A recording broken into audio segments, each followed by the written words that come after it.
మహాశివరాత్రి సందర్భంగా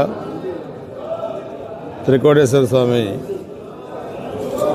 సన్నిధిలో ఈ తెలుగుదేశం ఎన్డీఏ ప్రభుత్వం వచ్చిన తర్వాత జరుగుతున్న మొట్టమొదటి మహాశివరాత్రి మహోత్సవం. దీనికి రాష్ట్ర ప్రభుత్వం, అదేవిధంగా రెవెన్యూ, పోలీస్ యంత్రాంగం అంతా కూడా